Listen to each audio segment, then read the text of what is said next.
Donc, au programme de l'après-midi, on entend bien le micro là, oui. Au programme de l'après-midi, une table ronde, un spectacle, enfin, une intervention avec notre showman, Geoffrey, une sorte de conférence, voilà. On appelle ça comment alors Une conférence humoristique. Un talk, allez, le talk de Geoffrey. Voilà, le talk de Geoffrey. Alors, pour cette première table ronde, j'appelle, ils sont déjà installés. Barbara Hérault, vous êtes chef du bureau conditions de vie au travail et diversité à la DGFiP. Et vous êtes, alors vous avez des petits micros à côté de vous, probablement, ou alors vous n'êtes pas installé sur le bon fauteuil. Voilà, votre fauteuil n'est pas sonorisé. Et vous êtes accompagné. Bonjour à tous. Et vous êtes accompagné, si mes fiches sont bonnes, mais elles ne le sont pas toujours, de Carole Reboul, qui est responsable du pôle conditions de vie, travail, action sociale, handicap, santé et sécurité au travail, sécurité au travail, à la DGFiP également. Bonjour. C'est ça, voilà. Tout à fait, c'est ça. Et vous êtes aussi accompagné de Dominique Garcia, qui est référente nationale handicap à la DGFiP. Bonjour. Également avec nous, Martine Sutra. Martine Sutra, elle est là. Bonjour Martine Sutra. Vous êtes responsable adjointe de la mission handicap ministérielle au service des ressources humaines qui dépend de la sous-direction des RH ministérielles. C'est terrible pour un présentateur, vous avez tous des titres. Voilà.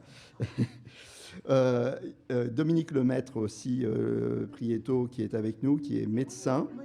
Ah, c'est Monique. Dominique, ça vous allez bien aussi? Non? Bon, je vais vous appeler Monique, puisque vous appelez Monique, alors. Donc, Monique, en plus, c'est écrit Monique sur ma fiche. Je ne sais pas pourquoi j'ai dit Dominique, voyez-vous. On ne peut même pas mettre ça sur le compte de l'alcool. J'ai bu du coca ce midi. Je devrais me mettre à boire. Alors, vous êtes médecin de prévention et médecin coordinateur de Paris au ministère des Finances, c'est ça? Frédéric d'Auvergne, vous êtes assistant de prévention et correspondant handicap DGFiP à Limoges. C'est ça. Voilà. Bonjour.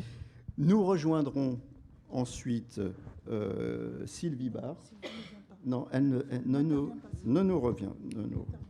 Voilà. Donc, ne nous rejoindrons pas Sylvie Barre, mais nous rejoindra Catherine Ledu. C'est ça. Et puis, après la table ronde, on va accueillir également Véronique Dulon de René. Voilà, les présentations sont faites, tout mon petit monde est là. Ce matin, on a évoqué les mots pour comprendre, puis les mots pour dire le handicap. Maintenant, on va parler des mots pour agir, mettre les mots au travail, s'insérer dans le milieu professionnel. C'est l'intitulé de la table ronde. Pour cette table ronde, je vous propose le plan suivant. On va parler des différentes étapes pour une intégration réussie, des clés de la réussite de l'intégration sur le long terme, de l'évolution de l'accompagnement en milieu professionnel, de l'adaptation aux changements, et des changements, il y en a beaucoup, il y en a un majeur, comme le télétravail. En conclusion de cette première partie, donc, on reviendra sur le thème de la table ronde en demandant à chacun de nos invités de nous donner quelques clés sur les mots à utiliser et ceux à bannir, parce qu'il y a des mots qui font mal, il y a des mots à bannir dans le domaine de l'intégration au travail.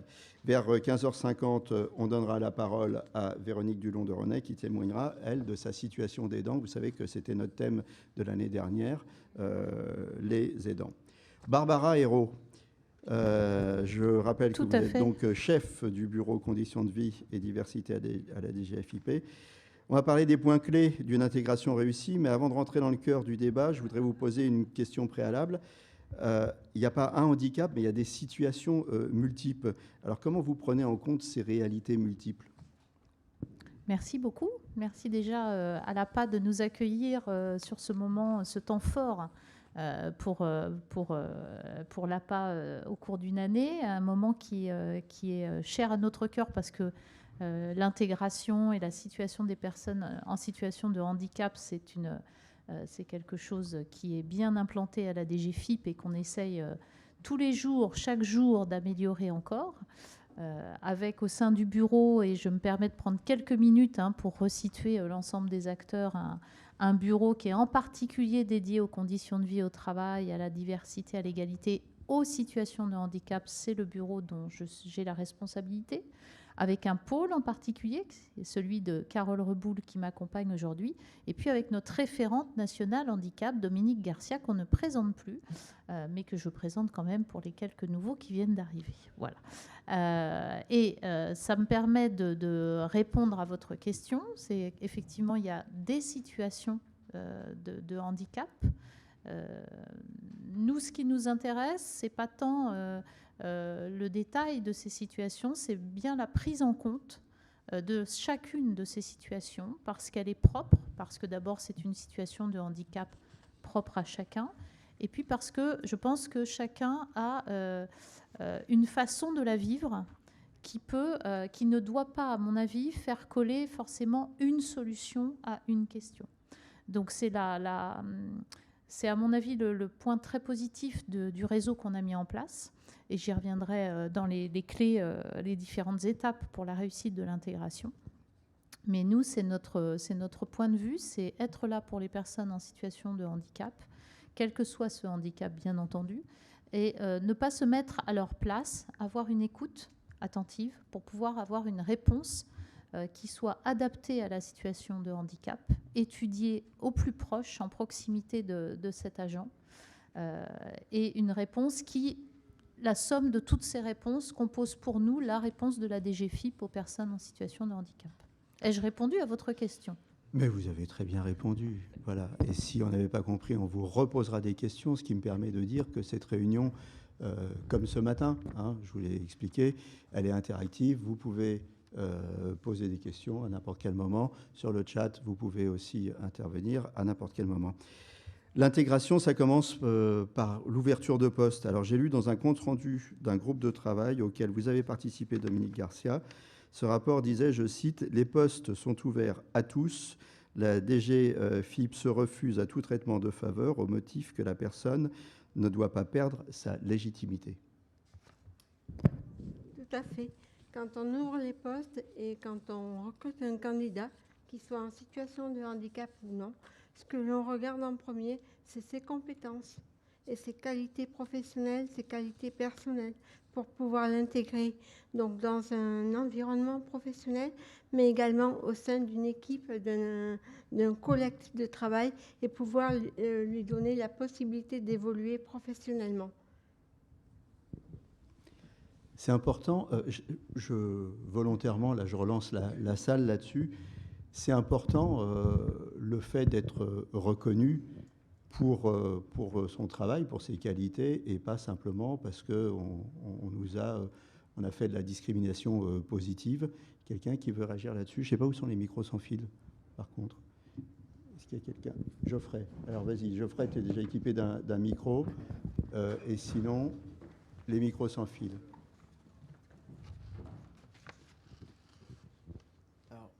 Pour ma part, pour la discrimination positive au travail, malgré ma courte expérience dans le milieu du travail, j'ai pu voir que les entreprises ont pu réduire leurs cotisations handicap. Ils ont même augmenté leurs bénéfices et ils ont même fait des économies parce que je venais avec ma propre chaise de bureau. Enfin bref, je dis ça, je dis après... Quelqu'un d'autre veut réagir? Alors on va parler... puisqu'on va essayer d'égrener les points clés de l'intégration.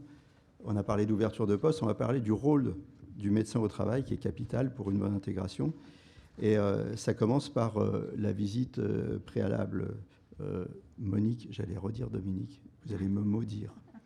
Monique Lemaitre-Prieto. Visite préalable, et puis après ça continue par le suivi, on va dérouler. Bonjour à tous et à toutes. Donc, je me présente, donc, je suis le docteur Lemaitre-Prieto. Donc, on est à peu près une centaine de médecins sur l'ensemble du territoire métropolitain et outre-mer. Et c'est vrai que la problématique de l'intégration des personnes en situation de handicap est quelque chose qui nous tient à cœur en tant que médecin, mais aussi on connaît le rôle que peut avoir le médecin du travail dans l'intégration et surtout lors de son arrivée. Puisque tout doit être prêt, je dirais, pour une intégration la plus réussie possible au sein du collectif que l'agent va intégrer. Donc c'est vrai que nous avons organisé, grâce aussi au réseau des services, les visites de première affectation. C'est-à-dire qu'un agent, il arrive, avant qu'il n'arrive, on essaie de le voir justement pour préparer son arrivée, pour voir et examiner sa situation de santé au travail et d'examiner s'il a besoin d'un aménagement de poste et de voir comment aussi l'intégration va pouvoir se faire dans le collectif et s'il a besoin aussi d'un accompagnement dans son intégration. Donc voilà les deux éléments que le médecin du travail fait au moment de l'intégration d'un agent. Il le voit en premier, il examine sa situation au regard du poste de travail qu'il va occuper, fait des adaptations de poste qui peuvent être multiples. Le ministère a développé quand même des aides non négligeables, a des budgets pour à la fois les aspects matériels avec la mission handicap, mais aussi d'autres crédits directionnels.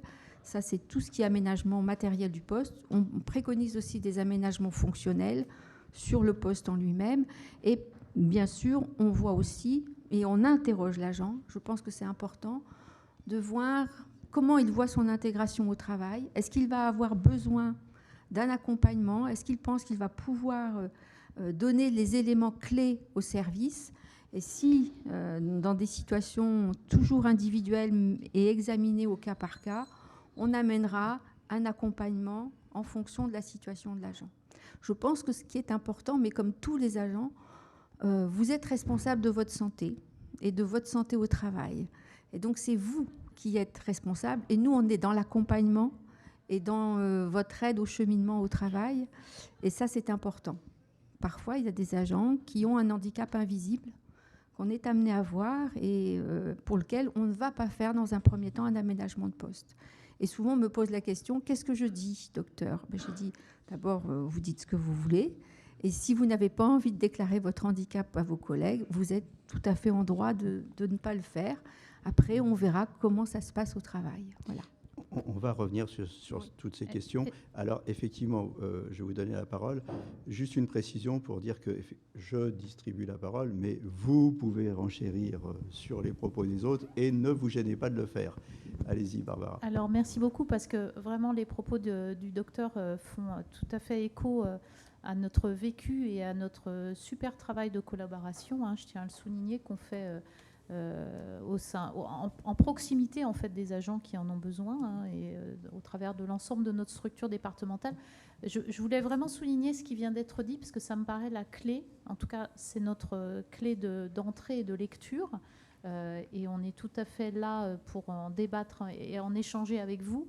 Mais c'est le caractère évolutif et adaptable de ce qu'on met en place en termes d'aménagement. C'est-à-dire que j'ai encore été saisie récemment d'un jeune agent qui était porteur d'un handicap invisible et qui s'interrogeait dans un premier temps, est-ce que je dois le dire? Alors, j'en ai été saisie à titre personnel, mais ma réponse a été dans le cadre professionnel. Est-ce que je dois le dire ou pas? Comment ça se fait? Comment ça va se passer? Si je le dis maintenant, quel aménagement je vais pouvoir avoir? Et si je ne le dis pas, est-ce que je vais pouvoir ensuite bénéficier d'un aménagement? Donc c'est pour ça que ça faisait vraiment écho aux propos du docteur. Je pense que dans ces situations, ce qui compte, c'est comment la personne en situation de handicap vit le moment de son intégration. Si à ce moment-là, elle le vit avec une parole qui lui semble devoir être A plus B, je vais dire, eh bien, à nous d'être à l'écoute et de dire « Ok, on fait ça par rapport à ce que vous nous dites, mais surtout la porte reste ouverte. Si dans un mois, dans un an, dans 3 ans, vous avez besoin d'un autre aménagement parce que votre sensibilité à ce handicap qui n'a pas forcément évolué n'est pas la même, sachez que vous aurez toujours la porte ouverte chez nous pour avoir un aménagement à ce moment-là, tel que vous allez le dire. » Moi, je tiens à souligner ça. On n'est pas là, à mon avis, pour se substituer. On est là pour accompagner la personne en situation de handicap pour que l'intégration dans le milieu professionnel soit la sienne, soit la plus complète possible avec la façon dont il le vit à ce moment-là. Donc, les points clés de l'intégration réussie, on avait évoqué en premier l'ouverture des postes, bien entendu. Là, l'entretien préalable, où là, on choisit de dire, de ne pas dire, et en tout cas, on dialogue en toute confiance avec son médecin. on peut peut-être faire un petit point, un petit rappel sur le secret médical. Hein. Allez-y. Oui, donc je pense que ce qui est important aussi, souvent quand vous savez très bien qu'on est médecin du travail, qu'on a les mêmes règles en matière de déontologie qu'un médecin qui n'est pas médecin du travail. On a les mêmes règles déontologiques. Donc on est soumis au secret médical, et le secret médical, en tant que médecin du travail, ce n'est pas, ne pas révéler le contenu de l'entretien et le contenu de la visite et ce qu'on a compris, lu et entendu ou suggéré. Ce qui est important pour nous en tant que médecin du travail, souvent quand on rencontre un chef de service, quand on rencontre une personne tierce, c'est « mais qu'est-ce qu'il a ?» Et moi, je réponds tout le temps, c'est comment nous allons tous travailler ensemble et comment nous allons tous faire pour que tout se passe bien. C'est-à-dire qu'on ne fait pas un diagnostic, ça ne sert pas à grand-chose de savoir ce qu'ont les personnes, mais c'est comment on va travailler ensemble, comment on va accompagner les agents, surtout quand on a une situation de handicap invisible. On n'a pas à savoir, moi je n'ai pas à révéler l'état de santé de la personne, ni la raison du handicap. Par contre, en tant que médecin, on a à expliquer, à donner des éléments clés sur l'intégration, sur comment on accompagne un agent, comment on fait un aménagement de poste, comment on l'accompagne dans cet aménagement de poste, mais on ne parle pas de la situation de la personne, on parle de la situation de la personne au travail, ce qui est un autre élément et ce qui change la vision des autres aussi, c'est qu'on ne va pas parler de la personne, on va parler du travail de la personne. Et ça, c'est important. Alors, ouverture de... Oui ? Attendez, on va vous donner un micro, sinon les gens à distance vous entendent. Si, parce que les gens à distance vous entendent pas. Comment ? Voilà.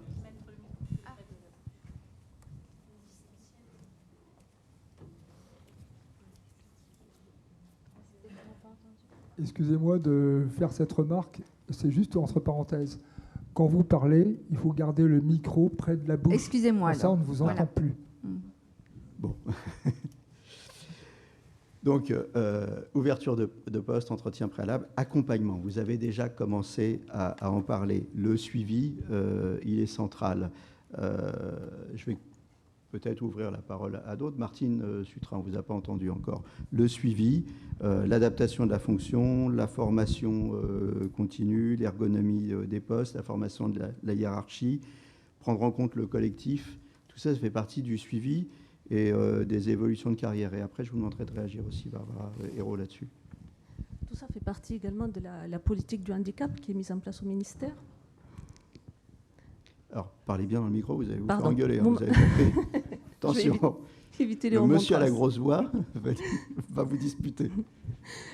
Tous les sujets que nous abordons font partie de la politique du handicap au sein du ministère. Cette politique, nous la faisons évoluer, notamment dans le prochain plan handicap. Et nous serons en mesure de proposer de nouveaux dispositifs. On va renforcer l'accompagnement des managers, parce qu'il est important de les informer sur tout ce qu'on peut faire pour les accompagner lors de l'intégration d'un agent en situation de handicap. On va mettre en place de nouvelles prestations. On sensibilise énormément dans les différentes directions. Vous pouvez en détailler quelques-unes. Hein. Vous avez un petit peu de temps quand vous dites on va mettre en place de nouvelles prestations. Alors, de nouvelles prestations, pour l'instant, je n'ai pas le droit d'en parler. Ah bon, c'est le ministre. Vous n'êtes pas encore ministre, Martine ? Comment ? Vous n'êtes pas encore ministre ? Qu'est-ce qui se passe dans cette administration ? Non, mais pour l'instant, c'est en cours de négociation et je ne peux pas. Mais elles seront novatrices. C'est des nouvelles mesures ou votre poste de ministre qui est en cours de négociation ? Ce sont des nouvelles mesures. Bon. On redevient sérieux. L'accompagnement tout au long. L'accompagnement, la mission handicap. Alors, au niveau des aménagements de postes, aménagement de bureaux, tout ça. Pour les directions à réseau, par exemple, on a délégué la gestion directement pour des questions de simplification. La gestion en revient, excusez-moi, aux référents nationaux du handicap. Ensuite, nous, on est en mesure de proposer des prestations individuelles. Hein. On aide à l'acquisition de prothèses auditives, de fauteuils roulants, électriques. On peut mettre en place des transports adaptés. Proposer également l'aide d'une auxiliaire de vie. On finance tout cela, entre autres. Et puis, on fait également des prestations d'appui spécifiques. Alors, j'ai vu le doigt de Frédéric se lever, Frédéric d'Auvergne. Je rappelle que vous êtes assistant de prévention et correspondant handicap à la DGFIP Limoges. Voilà, donc c'est juste pour rebondir un petit peu sur les propos de Mme Hérault. Donc on a le bureau au CVT, mais la force de ce bureau, c'est aussi les acteurs de terrain. Et là, vous vous trouvez donc sur un acteur de terrain qui est le correspondant handicap local.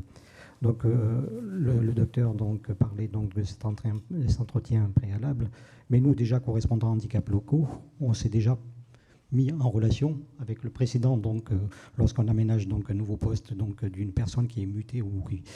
Et donc, on a déjà pris la tâche donc, du correspondant handicap de la personne, de la direction donc, d'où vient l'agent en situation de handicap. Donc, on a ce travail déjà d'intégration et donc de connaissance du dossier pour mieux appréhender donc, cette situation-là et favoriser surtout son insertion dans le monde du travail. Juste aussi pour dire que le métier de correspondant handicap, et là, moi, j'y attache une importance majeure, c'est écouter. C'est écouter l'agent. C'est écouter l'agent. Au départ, c'est pas de le comprendre, c'est déjà de l'écouter. Écouter ses besoins. C'est là où déjà où on va commencer à définir un petit peu les priorités pour l'insertion donc dans le milieu. Voilà donc les premiers mots. Alors, qui on n'a pas entendu encore? Vous? Carole Reboul, vous réagissez sur l'accompagnement, puisqu'on est en train de parler de l'accompagnement, et ensuite on redonnera le micro à Barbara Hérault sur l'accompagnement aussi. Oui, l'accompagnement, ça passe aussi par différents acteurs, comme vous le disiez, donc les référents au niveau local en lien avec la référente nationale, et puis par le médecin de prévention, mais également le service social, les cellules d'écoute, et puis la mise en place de différents dispositifs, comme le suivi régulier des aménagements de postes en présentiel, en télétravail, et également par la formation, je pense. Donc via l'information et la formation des professionnels RH, notamment. Et puis le collectif de travail pour comprendre les spécificités des situations des personnes en situation de handicap. Qu'est-ce qu'on fait comme travail sur le collectif de travail, justement? D'abord, qu'est-ce qu'il y a derrière ce mot collectif de travail et qu'est-ce que vous faites? Je vais reprendre la parole parce que Carole, on est super content de la voir, mais elle est là depuis un mois, donc il ne faut pas me l'abîmer. Voilà, elle est là depuis un mois avec nous. Elle sait déjà tout. Mais pour revenir sur des éléments on va vous accompagner, Carole. D'historique. Voilà, tout à fait. Elle a besoin, elle aussi, d'être accompagnée. Donc, mais elle a tout dit, en fait. Elle a tout dit et ça complète. Oui, alors le collectif, parce que je la relancé sur le collectif. Ouais, qu'est-ce qu'on appelle le collectif et qu'est-ce qu'on fait comme travail sur le collectif? Parce que quand on parle d'intégration, on s'intègre dans une structure qui est là, qui est existante. C'est le collectif de travail, c'est ce que je comprends, ce que vous dites. Ce collectif, il vous accepte, il vous rejette, il vous aide, il vous met des pots de banane. Ce collectif, il est composé des collègues, de la hiérarchie. Donc c'est tout ça le collectif. Alors, quel est le travail à faire sur le collectif? Il est double, je pense. Il est déjà dans l'intégration de l'agent qui arrive en situation de handicap, et c'est là la force, comme l'a rappelé M. d'Auvergne très justement, c'est la force de la DGFIP, c'est celle de son réseau, et d'avoir un correspondant handicap local de proximité dans chaque département, au moins. Certains départements avec même 2 correspondants, donc on a à peu près un réseau de 150 correspondants handicap locaux, et c'est le correspondant handicap local, je dirais, qui est l'interlocuteur de proximité, donc qui peut aussi accompagner ce collectif qui peut avoir des questions et qui sait qu'il peut saisir, je pense que M. d'Auvergne a déjà connu cette situation, d'avoir des agents collègues qui savent qu'ils vont avoir bientôt ou qu'ils ont actuellement un nouveau collègue atteint agent en situation de handicap. Et bien oui, effectivement, il faut aussi accompagner ce collectif pour lui dire, mais il y a des aménagements de postes qui seront faits, qui seront mis en place, et tous les moyens seront donnés à ce collègue qui arrive ou qui est là pour parfaitement s'intégrer dans le collectif de travail de manière totalement normale et banalisée, je dirais. Et pour répondre à votre question, parce que je n'y ai pas répondu et je sais que vous allez me reprendre, pour jouer sur le collectif d'une manière plus générale, on a des actions aussi de sensibilisation tous les ans. Alors en particulier, vous le savez, on a la semaine européenne d'intégration pour l'intégration professionnelle des personnes en situation de handicap qui va bientôt se tenir début novembre. Et nous, c'est à la DGFIP un temps très fort pour notre collectif DGFIP. On est présent sur toute la semaine. On a en particulier un moment qui monte en puissance d'année en année et qui a un grand succès dans tout le collectif, c'est le duodé. Puisque l'année dernière, pour vous donner un ordre d'idée, à la DGFIP, on a eu plus de 280, je crois que c'est 288 collègues de la DGFIP, donc ça en fait au moins 2 par département, ce qui est une prouesse, ce qui est quelque chose en plus qui prend de la puissance. On a eu 288 collègues de la DGFIP qui spontanément se sont présentés pour former un duo avec une personne en situation de handicap. Et malheureusement, nous n'avons pu former qu'à peu près 160 duos, Dominique, 166 me semble-t-il, parce que nous n'avons pas eu assez de candidats. Donc vous voyez, et ce sont des chiffres qui montent chaque année. Là, pour cette année, pour l'édition 2023, on a déjà commencé notre campagne de communication. On a déjà de nombreux collègues qui se sont présentés pour dire « moi, je veux accueillir ». L'année dernière, le directeur général a reçu en duodé un étudiant toute la matinée et puis après, il a déjeuné avec la chef du service des ressources humaines. Donc, tout ça, ça donne un éclairage, je dirais, une communication dont on se sert. Et je crois que ça fait partie des actions qui permettent aussi l'intégration pour le collectif. Et pas uniquement dans la vision de l'agent, mais pour que le collectif voit comment ça se passe. Dominique ? Si monsieur est... Ah non, mais allez-y, vous me prenez mon job, mais c'est pas grave. Allez-y. Juste, je voudrais rajouter et compléter par rapport à ce que dit Barbara. En fait, c'est une action qui permet de faire participer tous les agents, qu'ils soient directeurs, agents, contrôleurs, inspecteurs. C'est quelque chose de très, très motivant. Et on reçoit des personnes de tout milieu. C'est-à-dire que ça peut être des étudiants, ça peut être des lycéens, mais également nous avons eu des personnes qui sont issues de centres de réadaptation professionnelle, des demandeurs d'emploi, des personnes qui ont été victimes d'accidents de la vie. Et c'est ça qui fait la force de cette opération, qui est une opération européenne et à laquelle la DGFIP participe depuis 2018. Et par exemple, pour l'an dernier, la DGFIP, au niveau du secteur public, on était les 3e à avoir posté le plus d'annonces sur la plateforme, et 2e, et 3e au niveau des duos concrétisés. Donc, ce qui est vraiment très bien. Et on leur présente durant cette opération le recrutement par voie contractuelle. Et il y a des personnes qui ont postulé par voie contractuelle et qui actuellement sont dans nos services, ou d'autres qui ont eu des stages.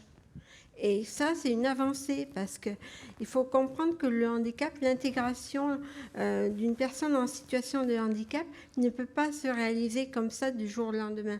On avance pas à pas. Mais là, c'est une grande avancée et j'attends beaucoup pour cette année et les années suivantes parce qu'il y a encore beaucoup à faire. Frédéric, je vois que vous avez le micro en main. En fait, Dominique a tout dit. Elle m'a volé les mots. Bon. Non, c'est juste pour dire. Vous pouvez le redire autrement.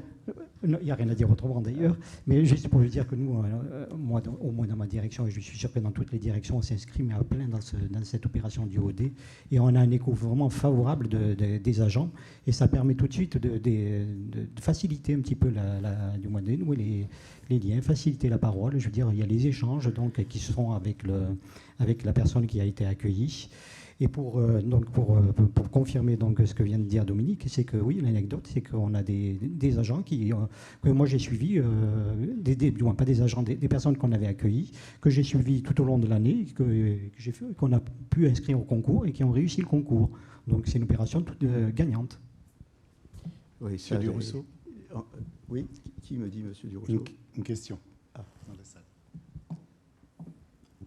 Oui, bonjour, je suis Madame Dulon de René. Je suis contente en tout cas d'être ici et surtout de m'exprimer avec les personnes, les experts qu'on a autour de cette table ronde. Alors, je suis dans une situation en invalidité. J'ai une RQTH. Est-ce que je peux participer à ce DIOD chez vous, aux finances? J'habite à Mâcon. Une candidature pour le DIOD. Oui, c'est mon intention. J'ai déjà participé il y a 2 ans, même avant le Covid. Ailleurs, pas dans les finances, mais chez un bailleur social. Ça s'est bien passé. Et aujourd'hui, justement, si vous restez jusqu'à mon intervention, vous comprendriez ma situation. Donc, pour participer, la première condition, c'est de vous inscrire sur la plateforme et de pouvoir après consulter les annonces DGFiP que l'on est en train de déposer pour pouvoir vous positionner sur une offre. Et vous pouvez également me laisser vos noms et coordonnées de façon qu'on puisse... Voilà, une affaire conclue. Thibault qui voulait intervenir derrière. Oui, une précision. Je parle sous le contrôle de nos invités, mais la semaine européenne Oui, un instant. Cette semaine pour l'emploi des personnes handicapées n'est pas restreinte au secteur public. Tous les employeurs peuvent s'y associer, donc je pense que vous pouvez éventuellement revenir vers votre employeur actuel. J'avais quelques questions dans le chat. Allez-y. Quelques questions dans le chat. Alors, on pose des questions si elles concernent l'intégration, parce que après, on va parler des handicaps visibles, invisibles. Ensuite, on va parler de la stigmatisation. Donc, on essaie de ne pas brûler les étapes pour qu'on s'y retrouve. Alors, allez-y. En l'occurrence, ça portait sur l'intégration, la visite médicale et les aménagements de poste. Allez-y. La première question sur la fréquence de la visite médicale pour les personnes handicapées. Pourquoi une visite médicale obligatoire tous les 2 et non 5, et tous les 2 ans et non 5? Il me semble d'ailleurs que c'est même un an, non? Pour les valides, si nous avons besoin de rencontrer le médecin, nous pouvons le demander nous-mêmes. Pourquoi une fréquence plus importante de visite médicale pour les personnes reconnues handicapées? Il y a d'autres questions dans ce sens ou Alors, les autres questions portent... On va grouper les questions et puis après, on va donner la parole les autres questions à portent Monique davantage... Lemaitre-Prieto. Les autres questions portent davantage sur les aménagements. Est-ce qu'une décision ou une recommandation prise par un médecin peut ne pas être suivie par le chef de service? Les agents peuvent-ils bénéficier d'un aménagement même s'ils ne disposent pas d'une RQTH? Et enfin, une question davantage sur les inégalités territoriales dans l'accès aux aménagements. Plusieurs personnes font remarquer qu'ils ont le sentiment que dans les départements plus ruraux, c'est plus compliqué, ça prend plus de temps d'avoir de l'achat de matériel. Est-ce que c'est constaté? Est-ce que ça se justifie?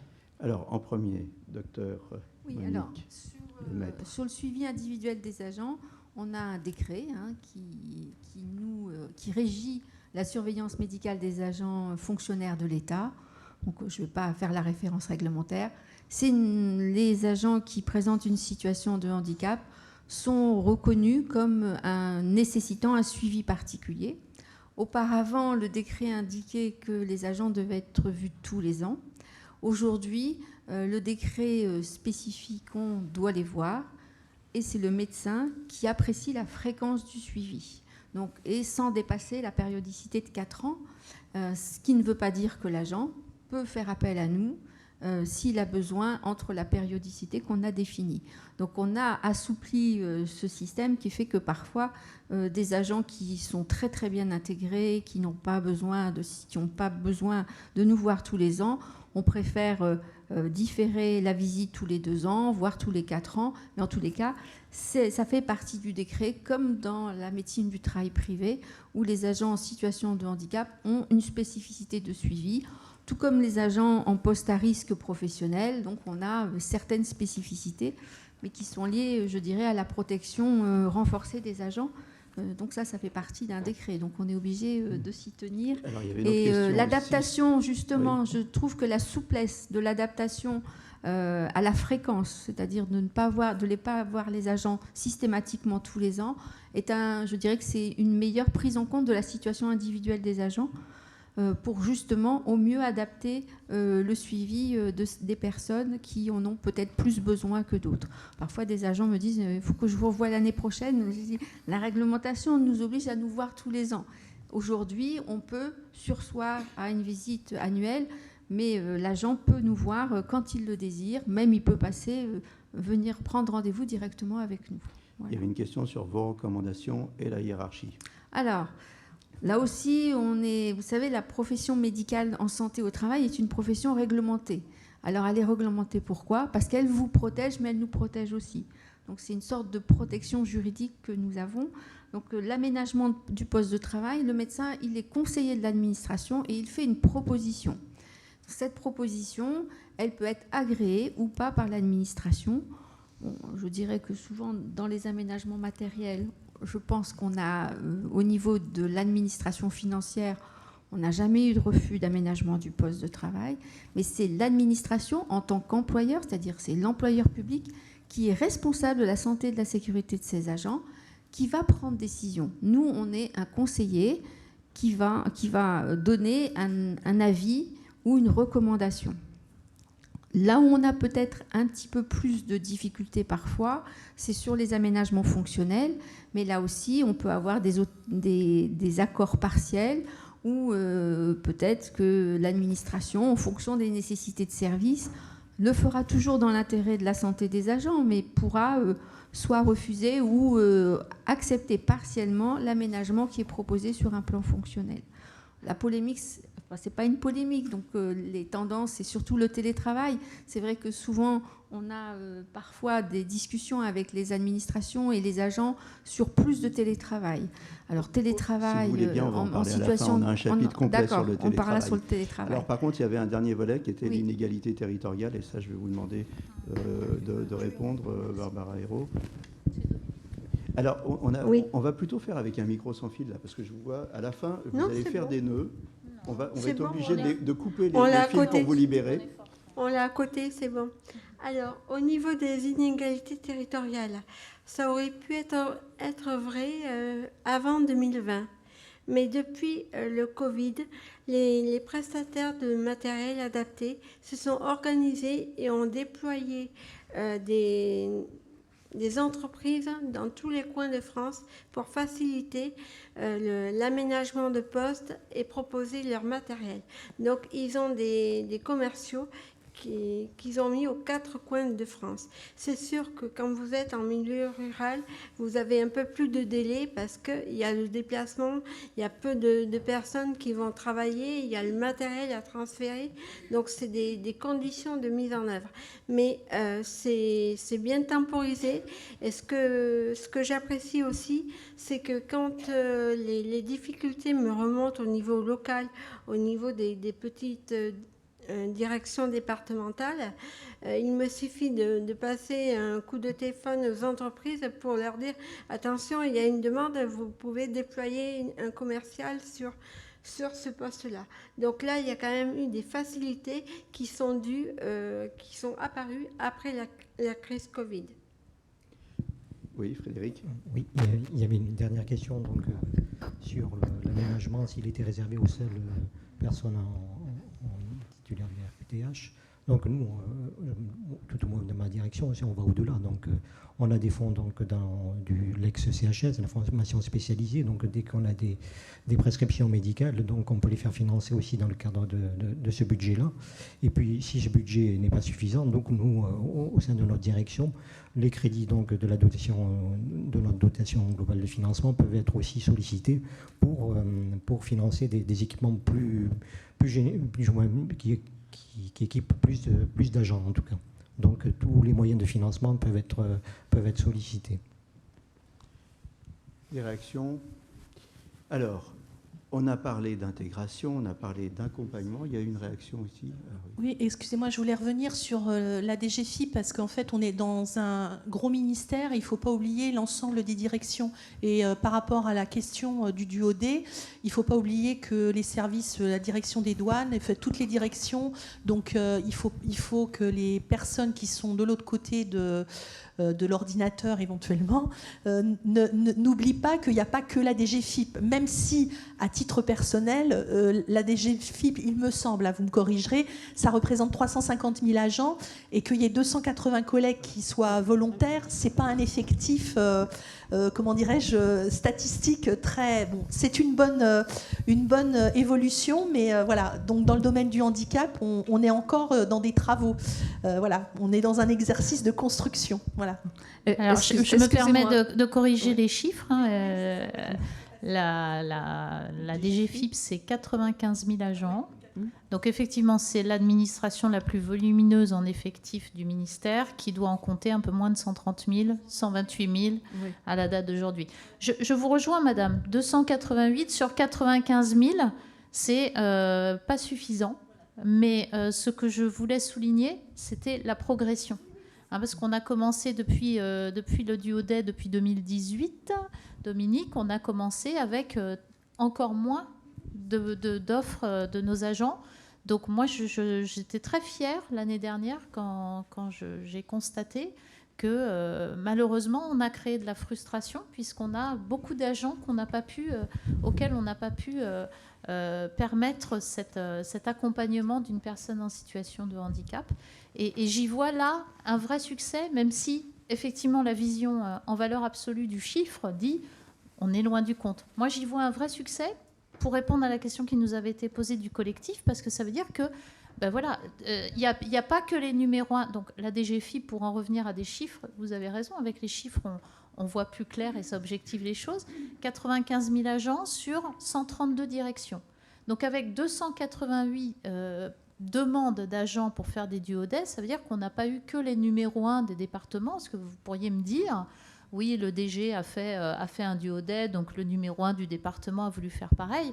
Pas du tout. Il y a des numéros 1 qui l'ont fait, mais la majorité, c'est des agents comme vous et moi qui se sont dit « Ah ben oui, non mais chouette, allez, j'y vais ». L'année dernière, j'ai vu un collègue qui l'a fait, c'était super sympa. Nous, on a accueilli, je me permets cet aparté, mais c'est vraiment une opération tellement enthousiaste et enrichissante, mais tellement enthousiaste parce que nous, au bureau CVT, on est vraiment convaincus de tout ça. On a accueilli une personne l'année dernière lors du duo-day, et chaque fois, à chaque édition, on se dit non mais c'est vraiment super, on est encore plus enthousiaste quand on en sort. Donc c'est ça surtout que je voulais souligner au-delà du chiffre. Martine Sutra qui voulait réagir, et derrière le papa de Geoffrey, que j'appelle le papa de Geoffrey parce que on ne s'est même pas demandé les prénoms. Vous savez, quand on est petit à l'école, on dit comment tu t'appelles toi? Comment tu t'appelles toi, papa de Geoffrey? Christian. Martine. Bon, je rebondis sur le duo-day. Il faut savoir que c'est organisé ministériellement. Toutes les directions y participent, et même nos ministres. Puisque l'an dernier, les 4 ministres ont accueilli chacun un ou une jeune à la recherche d'un emploi ou un étudiant en situation de handicap. Rien que pour citer un petit exemple, Bruno Le Maire a convié un jeune, il a suivi toute la journée, il a participé à une audition à l'Assemblée nationale. Voilà, c'était très, très enrichissant pour ce jeune. Oui, et c'est surtout pas de tourpeau. Et au niveau de la mission handicap que je représente, nous avons accueilli il y a 2 ans une jeune personne qui était en reconversion professionnelle, qui préparait à l'époque un DUT. Et puis maintenant, l'année a préparé un master. Vous voyez, elle a mis le pied à l'étrier, on lui a donné des adresses, et puis on a fait fonctionner notre réseau, et là, elle prépare un master RH. Alors, on va écouter Christian, et après, je vais vous poser une petite question complémentaire sur le duodé quand même, parce que le duodé, on pourrait dire, bon, c'est super. Si on est mauvaise langue, on va dire c'est une opération de com. Et si on veut aller un petit peu plus loin, on va dire, bon, ben, qu'est-ce qui se passe après le duodé? Alors, on écoute Christian d'abord. Excusez-moi, je me permets juste une question à titre un peu personnel. J'ai discuté dernièrement avec une DRH, et dans le privé comme dans le public, vous êtes soumis à 6% d'emploi de personnes handicapées. Lorsqu'elle a eu à régler un plan de licenciement, il y a un tiers des personnes qui allaient quitter l'établissement qui se sont déclarées handicapées. Alors, qu'est-ce qui gêne que ces personnes-là se déclarent au moment de leur activité comme personnes handicapées, alors que, je parle du privé, hein, elles vont le faire au moment où elles vont bénéficier à ce moment-là d'indemnisation supplémentaire pour se déclarer handicapées. On a tout intérêt peut-être à dépasser les 6%. Enfin, il ne faut pas que ce soit une norme à ne pas dépasser. Ou alors, il y a des implications financières. Alors Christian, vous me foutez un petit peu le souk là dans le plan, parce que la stigmatisation et l'agent qui décide de communiquer sur son handicap ou pas, c'est plus tard. Alors on revient, voilà. Qu'est-ce qui se passe derrière le duodé? Qu'est-ce qui se passe derrière le duodé? Il se passe du concret, et c'est exactement l'exemple que M. Dauvergne a cité tout à l'heure. C'est-à-dire que nous, on n'oublie pas que le duodé, c'est une des opérations de la semaine de l'intégration professionnelle des personnes en situation de handicap. Vous le savez, à la DGFiP, comme dans de nombreuses administrations, on cherche à recruter. Hein. On est dans l'attractivité aussi. Donc nous, ce qui nous intéresse, c'est que cette journée permette à une personne qui ne connaisse pas du tout notre environnement professionnel de découvrir des missions, des fonctions. À la DGFiP, je parle pour mon administration, mais s'il y a des collègues des autres administrations, ils en diront tout autant. La DGFiP, c'est à peu près 54 métiers différents. Donc ce qui nous intéresse, c'est qu'une personne dans une journée découvre un de ces métiers, et ça peut aller d'un métier je dirais, de bureau, d'analyse de dossier, un métier où on est plutôt seul et sur de l'expertise, à des métiers où on est très ouvert sur l'extérieur, où on intervient à l'extérieur. Enfin, 54 métiers, je dirais presque 54 journées de duodé serait nécessaire. Donc notre intérêt à nous, et ce qu'il y a concrètement dans une journée telle qu'on souhaite qu'elle soit montée, c'est montrer à une personne concrètement ce métier-là, c'est quoi? Qu'est-ce que c'est une journée type, une journée banale? On fait quoi? Et derrière, on souhaite les voir candidater et se présenter à nos concours et à nos sélections. Et quand on a, mais M. Dauvergne va me compléter, quand on a des personnes qu'on suit et qu'on voit se présenter au concours, alors on est ravis, voilà, c'est ça. Et on n'est plus dans de la com, on est sur de l'intégration pure. Alors, allez-y Frédéric. Juste quelques mots. Oui, bien sûr, on fait une campagne de com, mais pas la com au sens péjoratif du terme. C'est la communication. On va commencer par la communication pour, bien sûr, présenter cette opération donc, à l'ensemble de nos agents. Donc, on communiquera sur nos espaces Internet. Mais ça va au-delà de tout ça, en fait. C'est que déjà, on ouvre le débat sur le handicap dans le service. Et c'est ça qui est important.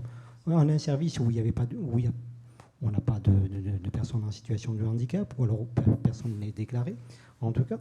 Et déjà, on a ce dialogue qui va s'ouvrir, et on reste là. Moi, je reste là en tant que correspondant.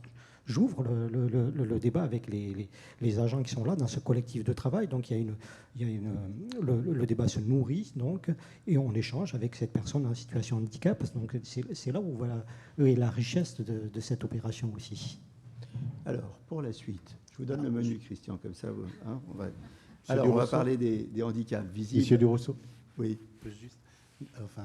Pour l'association, nous, on a participé au duodé l'année passée, pour le souligner, et c'est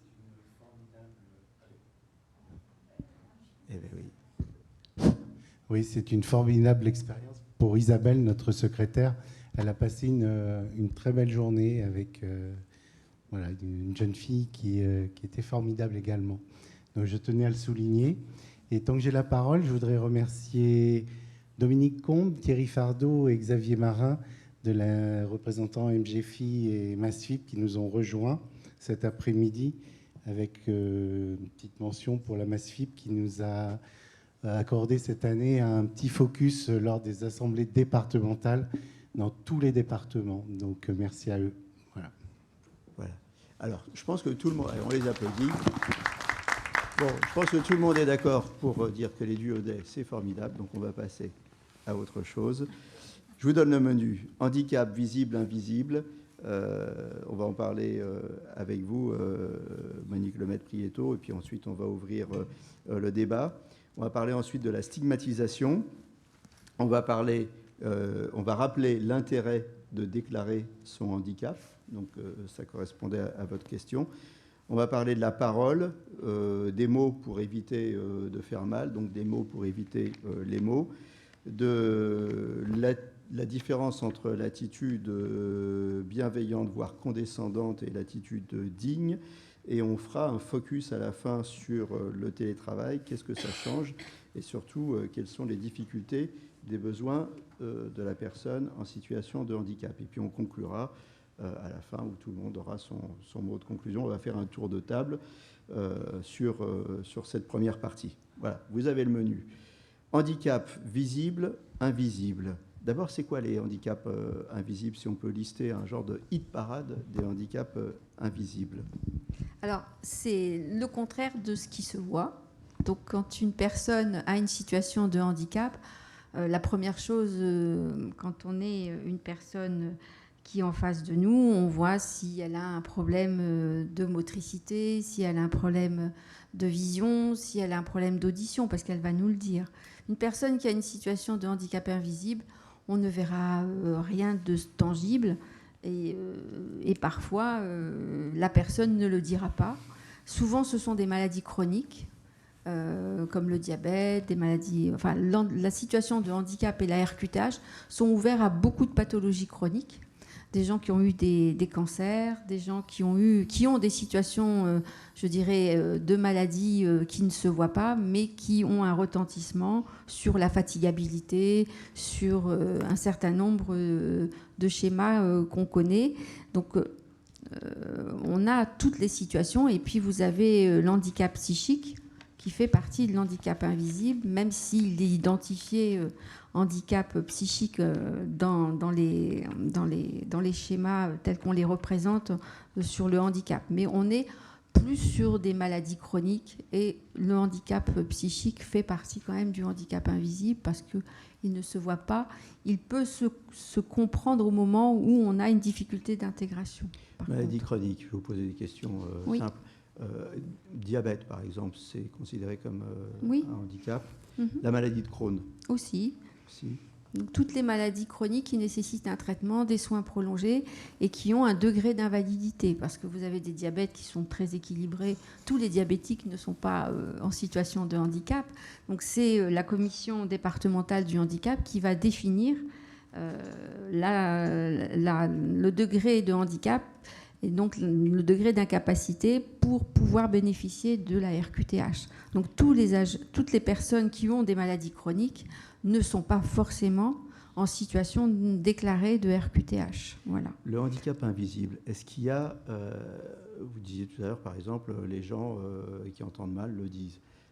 En fait, dans le monde du travail, les gens qui entendent mal ont du mal à porter une prothèse et ils ne le disent pas toujours. Est-ce qu'il y a des handicaps? Est-ce qu'au cours de votre vie professionnelle, vous avez remarqué qu'il y avait des handicaps plus difficiles à dire, des handicaps invisibles, hein, parce que plus discriminants, parce que moins en rapport avec ce côté société performante et monde du travail dans lequel on est tous. Alors c'est vrai que c'est une question qui est peut-être plus orientée vers le monde du privé que du public, oui, quoique on vous demande de la performance aussi. Oui, on demande de l'efficacité, on demande de la performance, on demande aussi... on est amené, nous, en tant que médecins du travail, face à une situation d'un agent qui a un handicap invisible, à faire des restrictions d'aménagement du poste de travail, qui ne sont pas forcément comprises aussi, parce qu'on ne va pas dire pourquoi on fait ces aménagements. Et c'est souvent des aménagements qui vont permettre à la personne d'avoir une adaptation réelle au poste de travail. On prend l'exemple contre-indication à l'accueil du public. On peut aussi avoir des situations où on fait des restrictions sur certaines activités et finalement le responsable ou le service RH ne comprend pas parce que quand on l'a vu, il ne nous a rien dit, souvent. Ou parfois, mais ça ne se voit pas, docteur, pourquoi vous faites ça? On explique et on ne dit pas la raison pour laquelle on a fait cet aménagement, mais on indique que l'aménagement est nécessaire pour une bonne intégration. Et c'est vrai que c'est souvent cette situation qui est compliquée parce qu'on n'a pas le droit d'expliquer pourquoi on fait cet aménagement. Et parfois, on rentre un peu dans les détails sur le poste de travail et sur son aménagement. Donc, on le sait très bien, nous sommes soumis au secret médical, donc on ne dira pas pourquoi on fait cet aménagement. Mais ça se traduit souvent par des restrictions ou certains allègements de tâches ou contre-indications à certains postes de travail.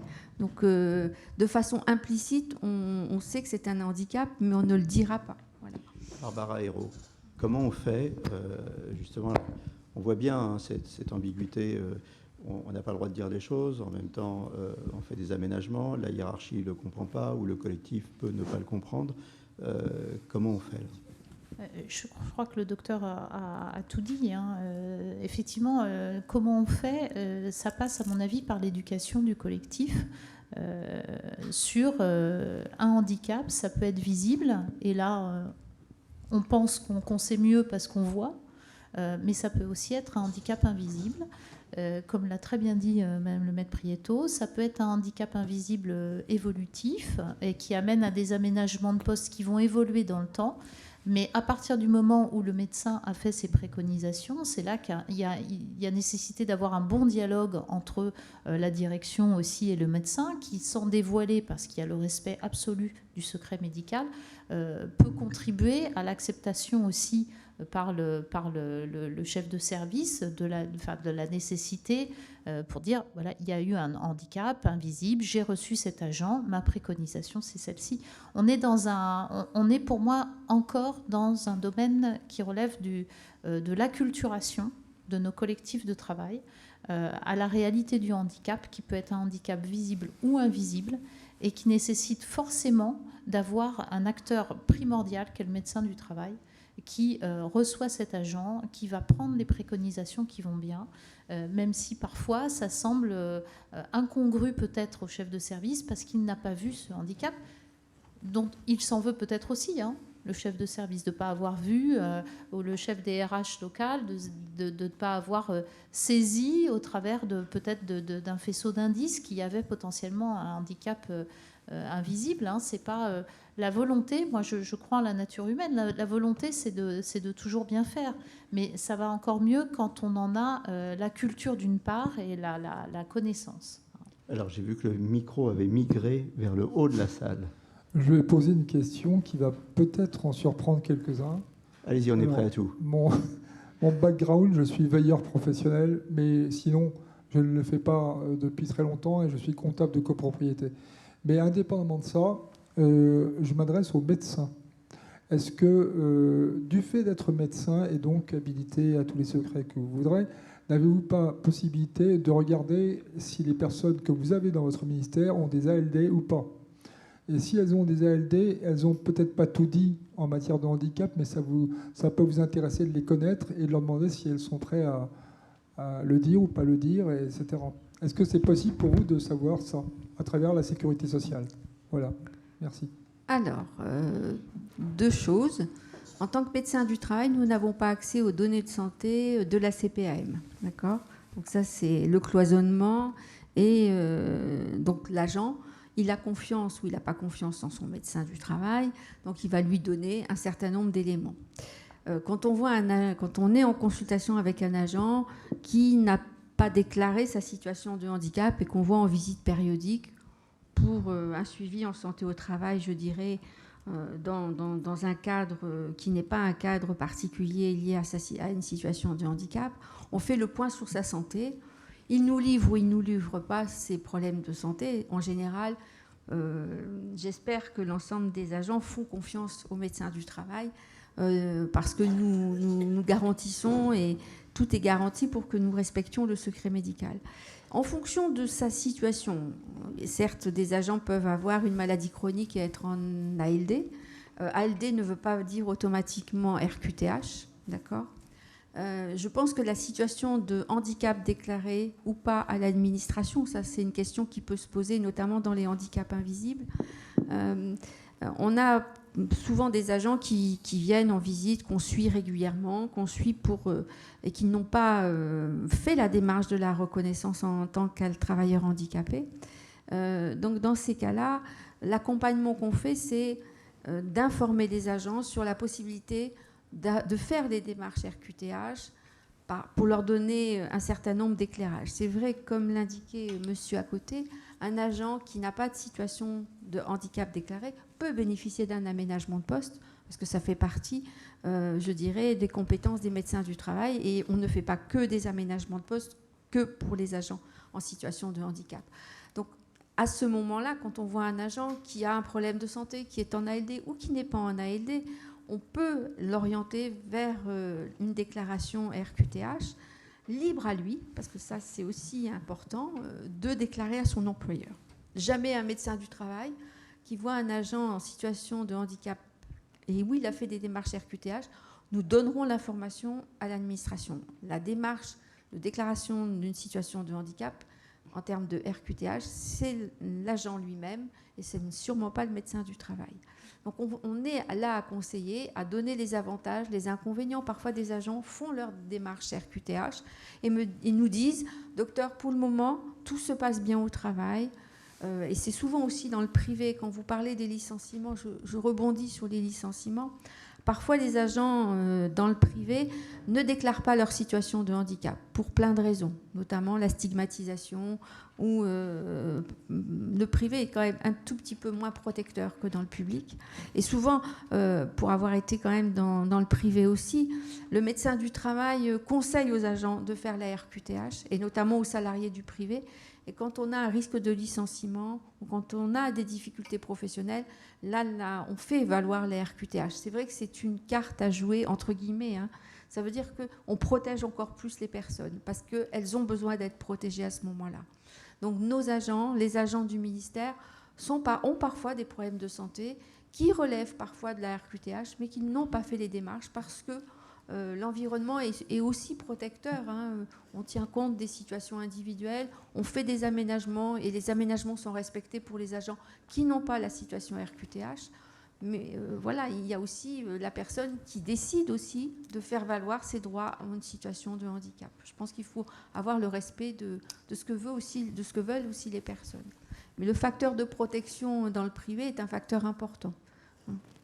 Alors on voit bien l'ambivalence entre stigmatisation, peur de la stigmatisation et rappel de l'intérêt de déclarer son handicap.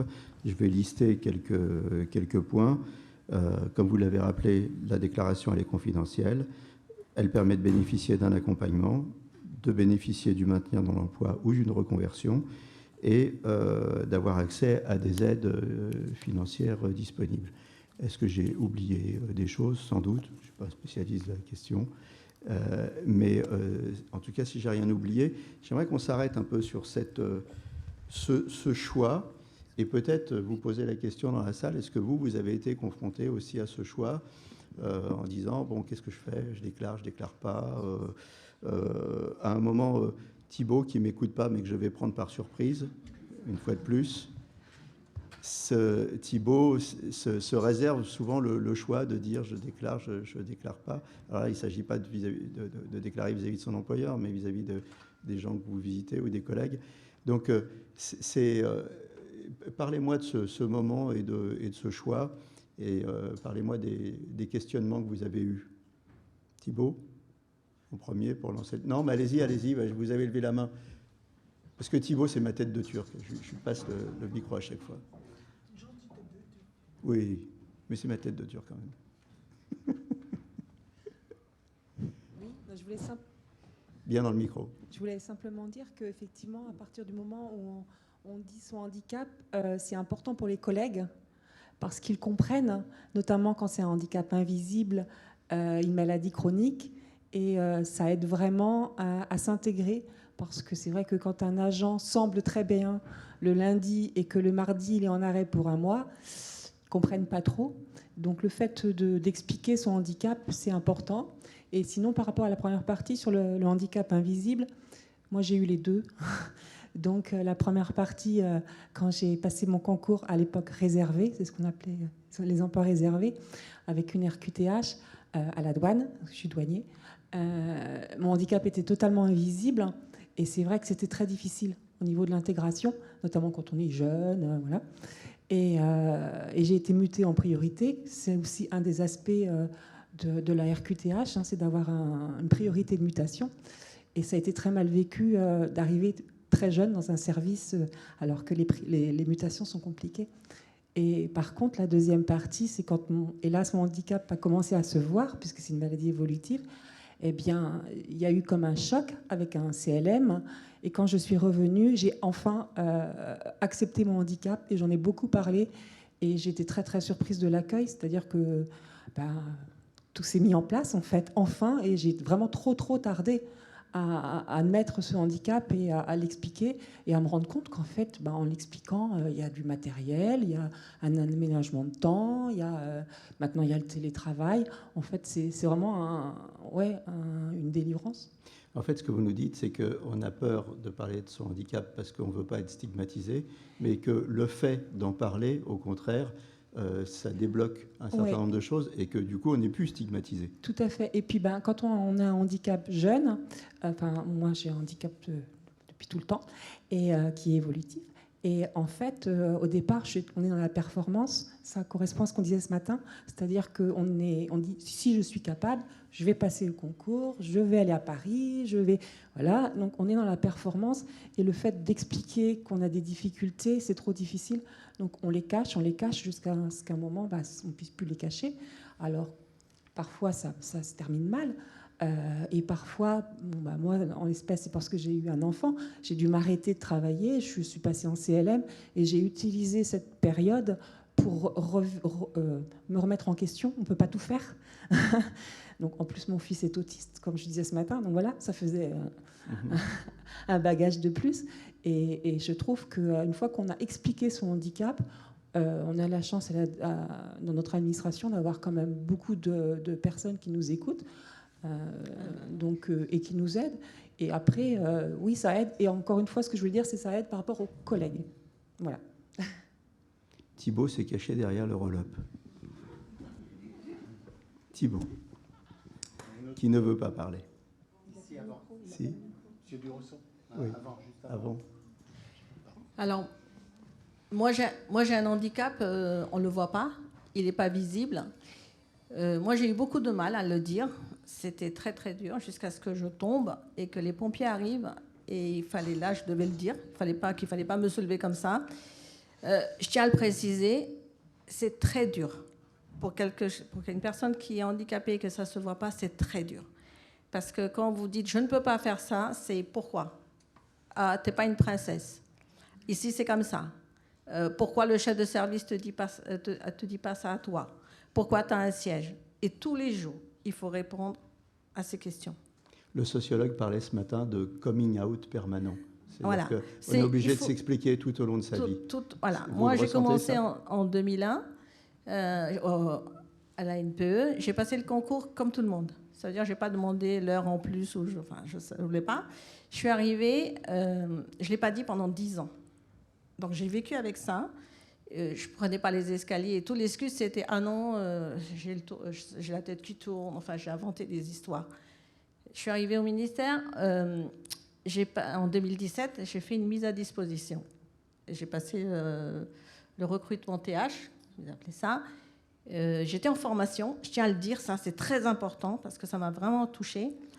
On m'a dit « ah, t'as passé le concours ?» J'ai dit non. Moi, j'ai été recrutée en tant que TH et on m'a sorti « pourquoi ? C'est quoi la différence ? Pourquoi t'as pas fait les écoles ?» Enfin, je ne sais pas. Et là, et à chaque fois qu'on se présentait, eh ben, c'était la question. « ah oui, toi, tu as eu l'avantage de ne pas passer le concours. » Ce n'est pas un avantage, je suis désolée.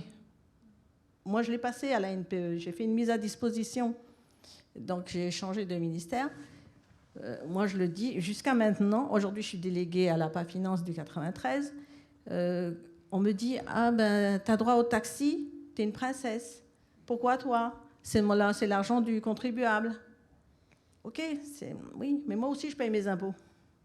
Je leur dis, moi aussi, je paye mes impôts. C'est pas parce qu'on est handicapé qu'on ne paye pas les impôts. Et je vous jure, c'est dur, c'est très dur. Moi, j'ai une imprimante. Ah, t'as une imprimante, nous, on n'en a pas. Mais je ne peux pas marcher loin, je ne peux pas soulever du poids, je peux pas, de face, je fatigue. Et je trouve ça pour moi, c'est très dur. Je le dis. Voilà, moi, je suis en télétravail. J'avais demandé du télétravail au début. Le médecin du travail m'avait mis 2 jours. On me l'a refusé, on m'a mis 1 jour. Aujourd'hui, je vois que tout le monde fait du 2 jours. Ben, moi, je suis à 2 jours comme tout le monde. Et je ne suis pas en arrêt. Quand je suis arrivée au ministère, on m'a dit, la première réflexion que mes collègues m'ont dit, quand on leur donnait du travail, on disait, ah, les TH, elle ne le fera pas. Elle ne suivra pas, parce que je suis en comptabilité. Et on me disait, tu seras malade combien de temps? J'ai jamais été malade. Je leur dis, moi, je suis toujours présente. Pendant le Covid, j'étais là, alors que je ne devais pas être là, mais j'étais là pour aider mes collègues. Moi, je le dis, je le vis très, très mal. Alors qu'on ne me dise pas au ministère, il y a des... Je ne sais pas, enfin, peut-être que c'est ma direction qui n'est pas... Je ne sais pas. Mais c'est très dur.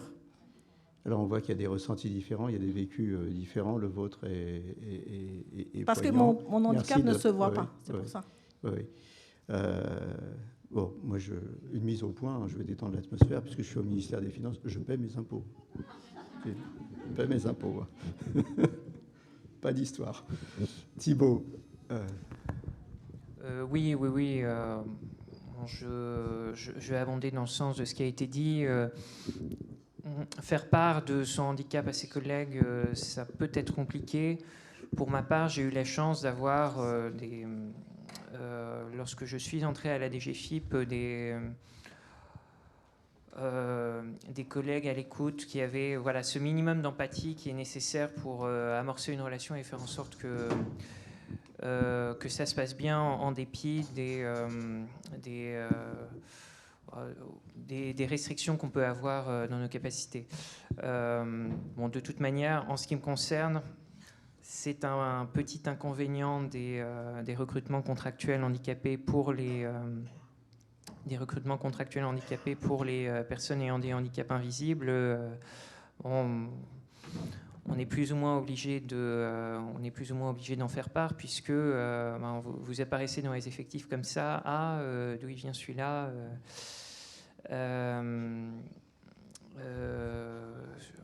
sachant qu'à la DGFiP, il y a une période de formation en école. Alors, contrairement aux stagiaires titulaires, aux stagiaires recrutés par concours, on apparaît directement dans les effectifs. Donc, tout le monde était au courant avant mon arrivée. Vous nous avez dit ce matin que ça n'a pas toujours été facile, l'intégration. Oui, rapport à cette première chef de service, effectivement, qui a eu connaissance de la nature de mon handicap et qui, à partir des préjugés qu'on peut avoir à propos des troubles du spectre autistique, s'est figuré un certain nombre de choses, que j'étais incapable de comprendre le second degré, que j'étais incapable de répondre à des contribuables au téléphone et encore pire, en direct, d'en rencontrer. Au bout du compte, il fallait simplement faire en sorte que je puisse entrer en matière progressivement et au bout d'un an et demi en poste, ça s'est, je pense, tout à fait bien passé. Tout à fait bien passé. Alors, docteur moi, je voulais Prieto, revenir. Et puis après, on va conclure ce chapitre. J'en ai avec vous, parlé en première partie. Je pense que ce qui est important dans l'intégration dans un service, le ministère des Finances a un certain nombre d'interlocuteurs qui coopèrent et qui travaillent ensemble. Donc les correspondants sociaux, les correspondants handicap, mais aussi les correspondants sociaux au sein des directions, la mission handicap, les médecins du travail, les assistants de service social. Donc il y a une communauté d'experts, on dira, avec chacun ses particularités et ses compétences. Et je pense que la première chose à faire, et je le dis, je le redis toujours, c'est pas qu'est-ce que tu as, c'est comment nous faisons ensemble. Et si, dans les services, on ne vous oblige pas, messieurs, dames, à vous dire « je suis porteur de telle pathologie », c'est comment on va travailler tous ensemble. Et c'est le langage que moi j'ai avec des managers, c'est-à-dire des managers de proximité.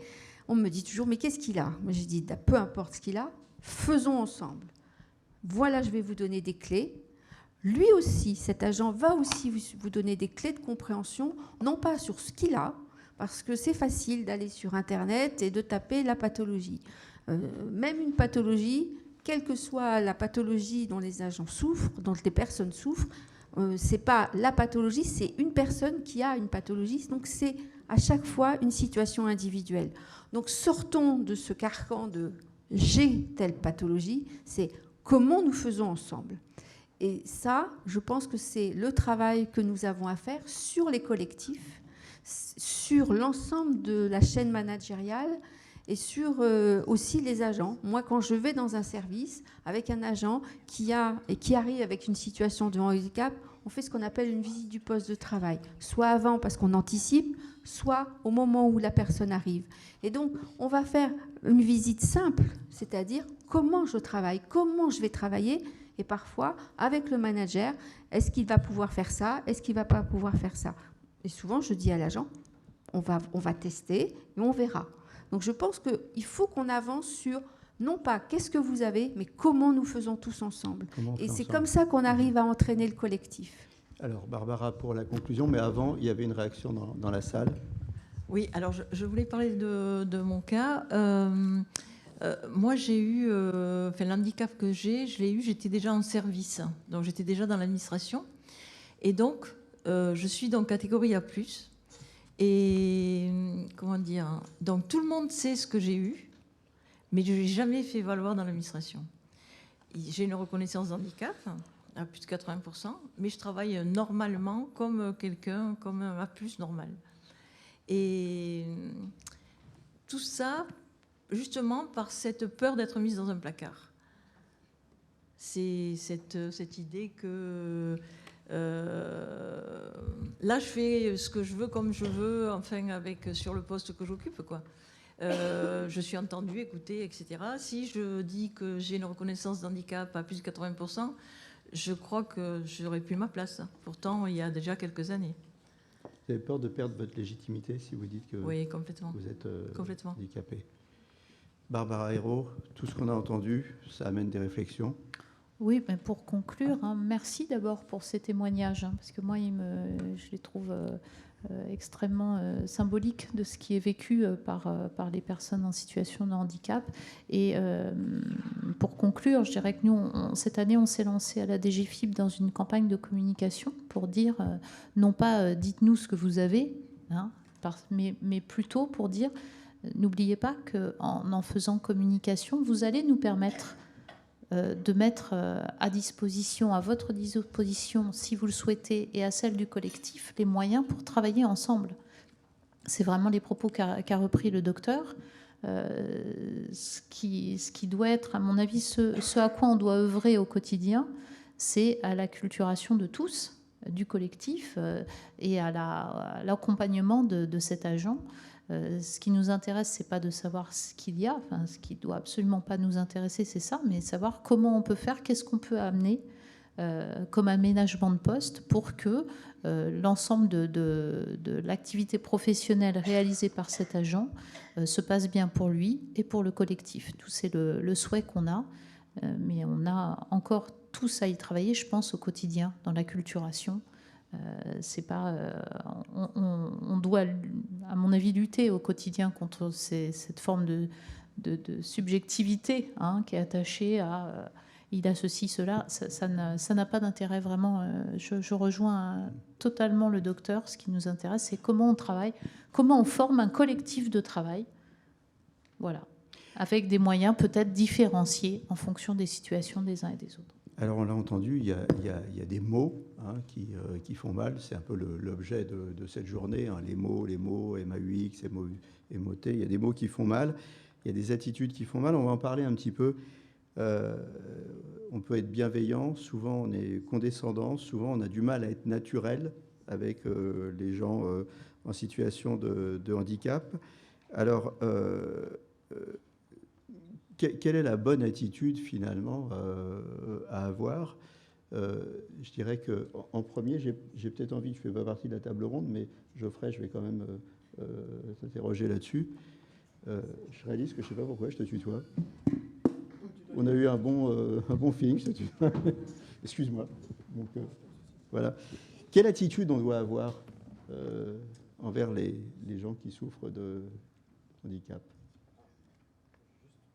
Vérifier, voilà, c'est bon. Alors, quelle attitude? C'est un grand mot et un grand geste. J'ai toujours détesté, moi, la prise de pitié, entre guillemets. Ah, mon pauvre, qu'est-ce que t'as, mon pauvre? Je vais juste raconter vite fait une anecdote. J'allais voir des cyclistes, enfin des VTTistes plutôt, qui faisaient des figures avec leur VTT.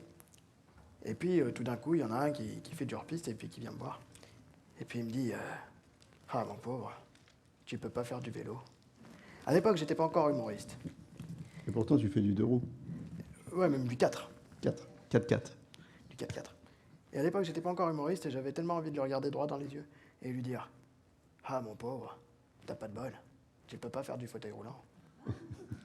C'est que, en fait, j'ai toujours voulu désamorcer, moi, une situation limite gênante ou un peu pathos, avec un peu d'humour et puis, justement, donner un peu de positif à tout ça. Et je pense qu'avec les personnes handicapées, c'est important de rester positif et de sourire et de ne pas être à se morfondre, à dire ah, mon pauvre, qu'est-ce que t'as, comment je peux t'aider? Non, j'en connais beaucoup des handicapés qui, au moment où ils ont eu besoin d'aide, ils m'ont dit non, mais laisse-moi me démerder, c'est bon, je sais faire. Hein. Donc, c'est ça, en fait, c'est que. Alors, il ne faut pas non plus être trop grossier avec les personnes handicapées, hein, c'est pas ce que je veux dire, mais il faut avoir un juste milieu et toujours trouver un compromis, en fait, Enfin, la vie est faite de compromis, hein, toujours d'un juste milieu. Hein, donc, ce qui n'est pas toujours facile à trouver, hein, ce juste milieu, parce qu'il y a une gêne vis-à-vis du handicap et souvent les gens ne savent pas comment faire. Est-ce que quelqu'un veut réagir? Après, je vous donnerai la parole, la table ronde, mais c'est intéressant de savoir ce que les gens en situation de handicap pensent. Comment vous avez envie qu'on s'adresse à vous? Pendant que vous réfléchissez, moi, je vais vous donner une clé. Je n'y avais pas réfléchi, mais à la pause, je parlais avec Christian, donc mon père. Et je lui disais que moi, j'avais eu pour la première fois de ma vie contact avec des handicapés à une époque de ma vie où je m'occupais de ski nautique. J'organisais la Coupe du Monde de ski nautique, pour tout vous dire. Et donc, il y avait une section handi. Et quand on parlait pas de handicap, on parlait de ski nautique, on parlait du plan d'eau, il fait beau, il fait pas beau, le plan d'eau il va être dur, Donc on avait une passion en commun. Et cette passion en commun, je l'ai retrouvée après en ski. Je vais souvent skier à La Plagne parce que j'ai de la famille là-bas. Et il y a un centre pour les gens en fauteuil qui font du ski. Je peux vous assurer qu'ils font ça. Et j'ai même, moi je skie pas mal, parfois j'ai du mal à les suivre. Et là c'est pareil, quand on parle de ski. Et je me suis dit, en parlant avec le père de Christian, c'est que finalement, peut-être une bonne manière d'aborder les relations, c'est de trouver ce qu'on a en commun. On peut avoir des passions en commun. En l'occurrence, là je vous parle du sport. Les écrans, aujourd'hui, nous remettent un peu tous à égalité. Geoffrey, par exemple, tu joues aux jeux vidéo, et tu fais du foot aux jeux vidéo, et on peut jouer contre Geoffrey, on ne sait pas qu'on joue contre un handicapé, et il va vous mettre des sacrés pilets. Donc, le travail peut être aussi un sujet commun, parce que aujourd'hui, beaucoup de choses sont numérisées, on travaille avec des écrans. Et quand on est data scientist, par exemple, on est data scientist en fauteuil ou debout, mais quand on est face à un problème, on est face à un problème de data science. Et donc, on parle de nos problèmes en commun. Donc, je pense que les passions, le travail, c'est des choses qu'on partage et qui permettent de se parler en premier de ces passions, en premier de ce qui nous réunit, avant de parler de ce qui nous différencie, qui est le handicap. Moi, je voulais partager ça avec vous. Je ne sais pas si C'est bien intéressant. Non, c'est pas bien intéressant.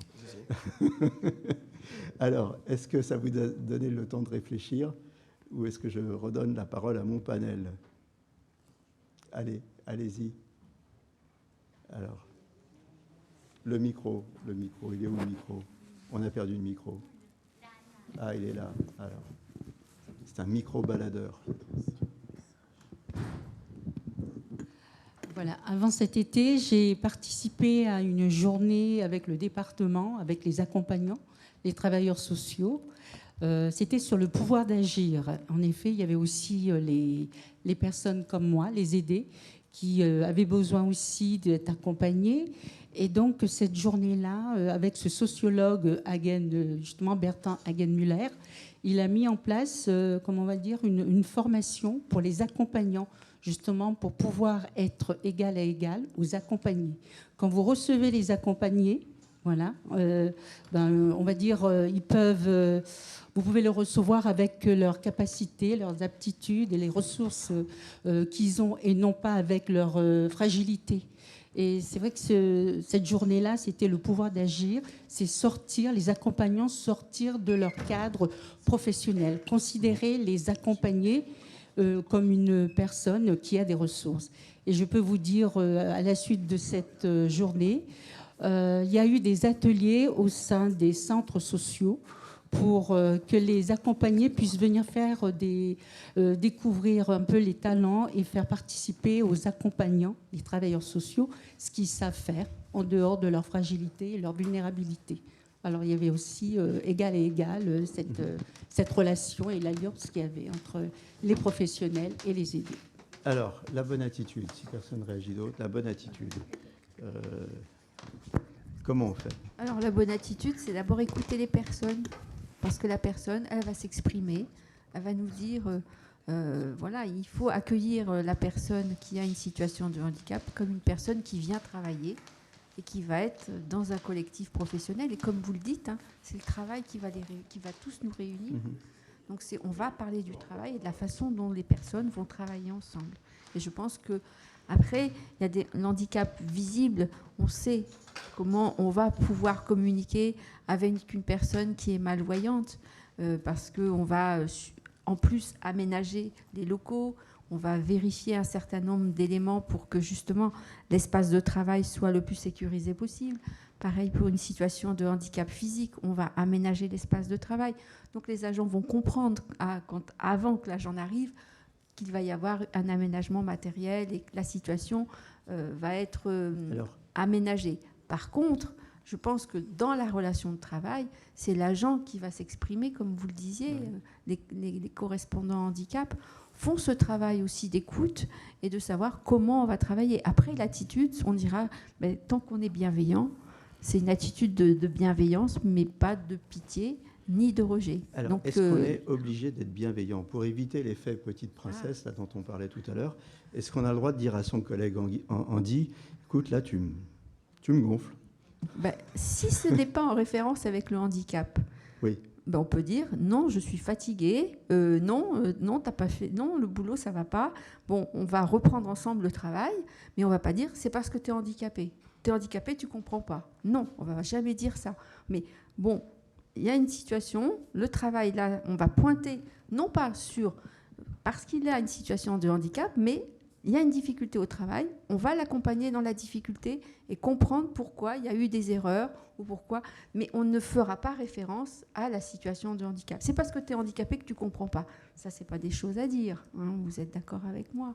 Mais il y a un problème au travail. Il faut dire à une personne, toute personne qui a un problème au travail, on doit verbaliser, non pas sur la personne, mais sur le travail. Tant qu'on a une attitude objective, factuelle, sur cet élément, il y a une anomalie, il y a eu une erreur. Oui, il y a une erreur. Tout le monde fait des erreurs. N'importe qui peut faire des erreurs. C'est simplement cibler l'erreur, mais pas dire c'est parce que tu es handicapé, tu n'as pas compris. Non, jamais à dire ça. Enfin, jamais je pense qu'on le dira. Après, je reviens sur l'agressivité que nous, on observe en tant que médecin du travail, une certaine violence verbale parfois entre collègues. Et pas forcément lié avec le handicap. Et ça vient parfois de situations professionnelles tendues. d'une organisation du travail qui est difficile. Et parfois, on va vers les plus fragiles. Mais on est dans un collectif et parfois le collectif y fonctionne. Donc ce n'est pas forcément la situation de handicap, mais on a parfois des problèmes d'organisation du travail et des agents, parce qu'il y a des difficultés professionnelles, iront vers ceux qui sont un peu plus visibles, et notamment parce qu'il y a une situation de handicap. Mais les difficultés au travail, elles s'appréhendent de façon globale, et ce n'est pas en stigmatisant les gens qu'on arrivera à faire avancer le travail. Et si les agents ont des surcharges de travail, ce n'est pas à cause d'une personne qui a une situation de handicap. Il y a la répartition et l'organisation du travail, elle est de la responsabilité du manager et elle est de la responsabilité de tous. Et c'est sûrement pas en accusant les uns des autres. C'est en comprenant le travail et en discutant du travail. Or, je pense que dans notre administration, mais comme partout, il faut qu'on revienne à parler du travail ensemble. C'est-à-dire qu'il faut travailler et comprendre le travail. Voilà. On va faire tourner le micro sur ce problème d'attitude. On va partir de vous, Frédéric. On va faire Frédéric, Martine. On va faire, et on finira avec vous, Barbara. On repassera peut-être, je ne veux pas vous l'abîmer, on repasse le micro un peu à Carole. Hein, vous me la prêtez un peu ? Oui, donc on a un travail de pédagogie. On doit agir sur les mots MOTS, l'importance des mots. Le langage des mots, il a un pouvoir. Il a le pouvoir de discriminer, il a le pouvoir de blesser. Donc c'est sur ces mots-là qu'on doit agir. Agir au quotidien, c'est ce que nous on fait, les correspondants handicap, pour éviter que ces mots soient blessants. Et en plus, ces mots, ils peuvent traduire aussi des attitudes. On l'a vu, on en a parlé souvent. Ils peuvent traduire des attitudes que le collectif de travail adopte envers les personnes en situation de handicap. Et des attitudes qui peuvent être discriminantes. Donc c'est sur ces mots-là qu'il faut agir. Donc c'est un travail de pédagogie au quotidien que le collectif, que nous, on porte auprès du collectif et au quotidien. Martine Sutra. Alors, par rapport à la pédagogie, la mission handicap, comme elle est chargée d'animer, de coordonner la politique du handicap au ministère, on a décidé d'œuvrer pour la pédagogie. Et on intervient avec une solution innovante, puisqu'on a fait rentrer la réalité virtuelle au sein du ministère.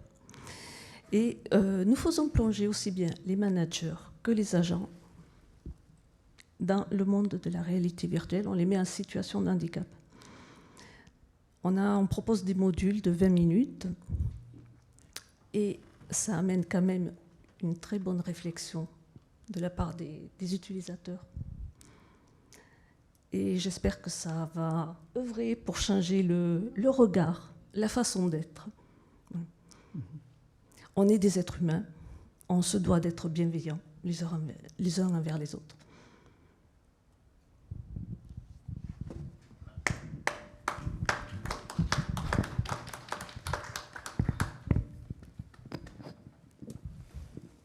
Je dirais simplement qu'il faut vraiment travailler pour l'instauration d'un climat de confiance et de sérénité au niveau du travail et de la collaboration de tous.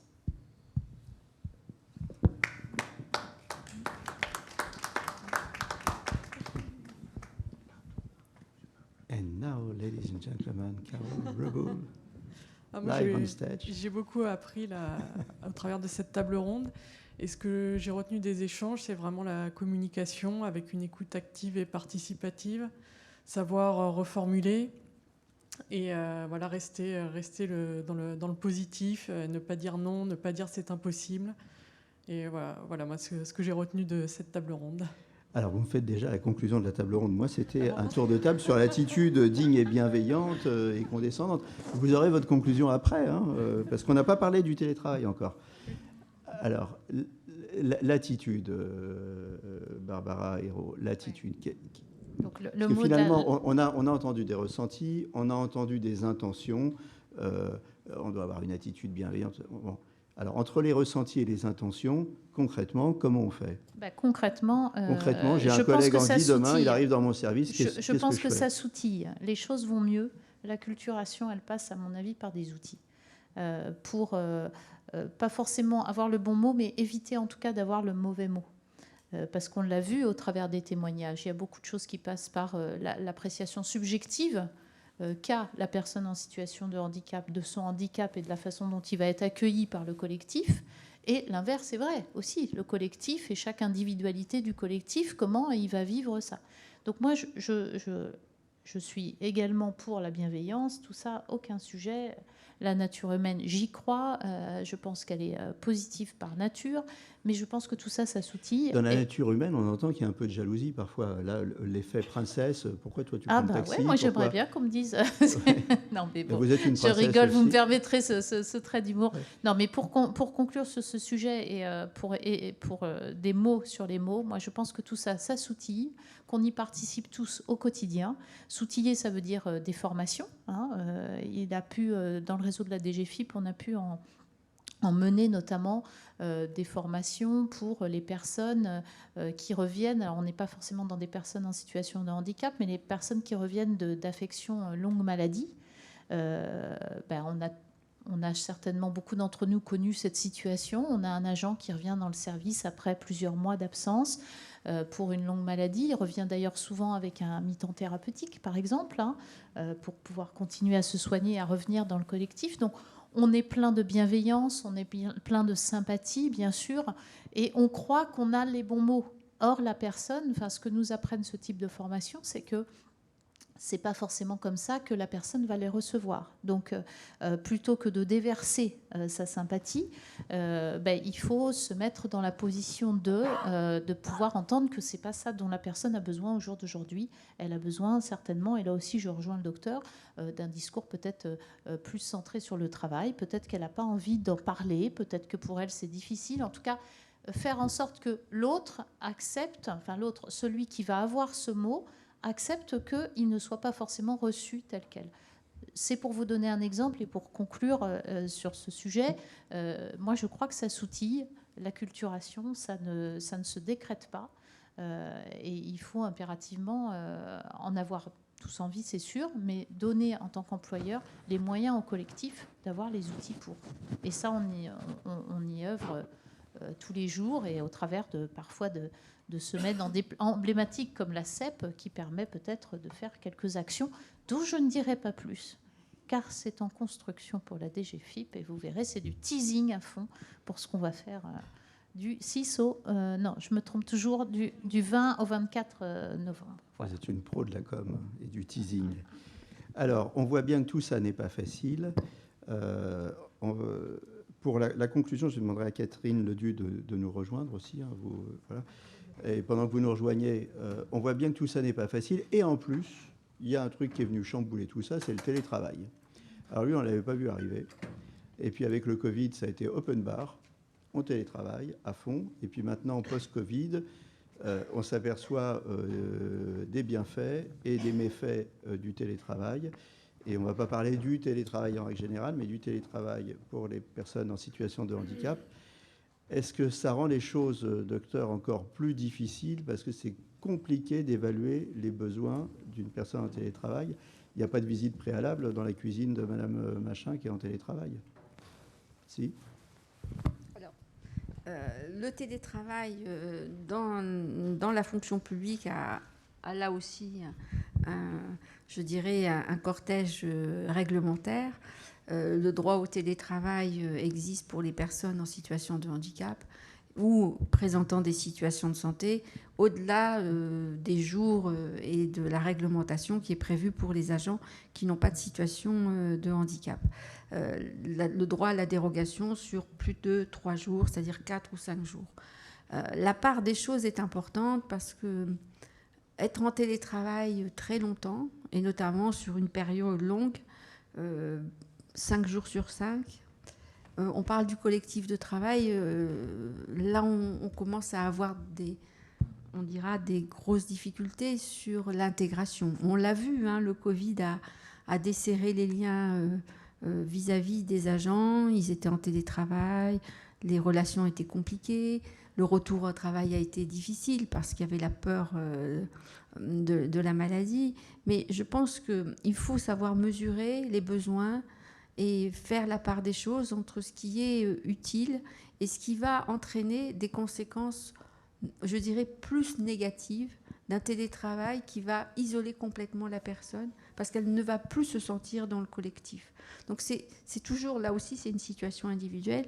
On peut parfois prescrire un télétravail dérogatoire pendant une période, mais l'avoir pendant des mois et des mois, voire des années, ça devient compliqué parce qu'on se désolidarise du collectif. On le voit, hein, même le télétravail, même s'il permet une meilleure, je dirais, conciliation vie privée, vie professionnelle, nécessite une organisation du travail différente. Parce que le manager doit faire avec, doit recomposer ses collectifs, on doit encore plus faire de collectifs en situation de télétravail, et le risque, c'est de rompre complètement la relation de travail. Donc c'est toujours une affaire de dosage et de travail avec le collectif et le manager. Donc c'est toujours compliqué. Parfois, une période de télétravail assez importante sur une période qui entraîne la déconnexion avec le collectif peut se mesurer et doit se mesurer. En tous les cas, elle est toujours à évaluer. Quelqu'un veut compléter sur le télétravail?